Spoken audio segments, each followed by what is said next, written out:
Oh, this is one of the old microscopes from the university where of course I worked. And the thing was that as technology moves on, people tend to throw the old stuff out.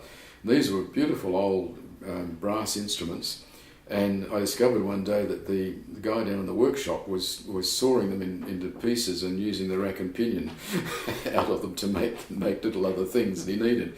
I thought this was terrible, so I purloined a couple of them and I've kept them ever since. They're just beautiful bits of old 19th century craftsmanship. Some of them, that one I think particularly is a Carl Zeiss. So they're lovely instruments and they should not be thrown away, and certainly not cut in half with a hacksaw. That's a photograph of my partner, looking very, very glamorous, and when she was 21, on the way to England, because in those days everybody had to go to the old country. We all did our stint overseas, and that's from a photograph in the West Australian, because in those days the social column had who was actually catching the boat to England or not. Yes, this was a project we were doing on silver eyes, little tiny birds which are best known for attacking grapes in Margaret River. And the project started because one year the silver eyes wiped out all of the crop.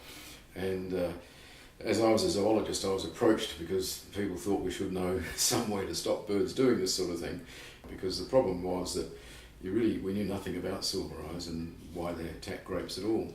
And in the process we discovered they lived for 15 years, and that's where the photo comes in. That's a photo of an X-ray. We're X-raying the skulls of the birds, and from this we're able to get an idea of their age. So although everyone always assumed that small animals don't live very long, these little things live for years and years and years, and they fly between Esperance and Jurien Bay, and they know almost every fruit tree in the whole of Western Australia, and they know exactly when the grapes are ripe and all the rest of it. So we subsequently went on and we did a 5-year study on the silver eye, which actually ended up in resulting in being able to tell the vigneron how they could protect their grapes against attack in very bad years. Well, these are targets made of tantalum metal, and they have an oxide that's been formed on them, and that oxide contains a heavy form of nitrogen. A heavy form of oxygen.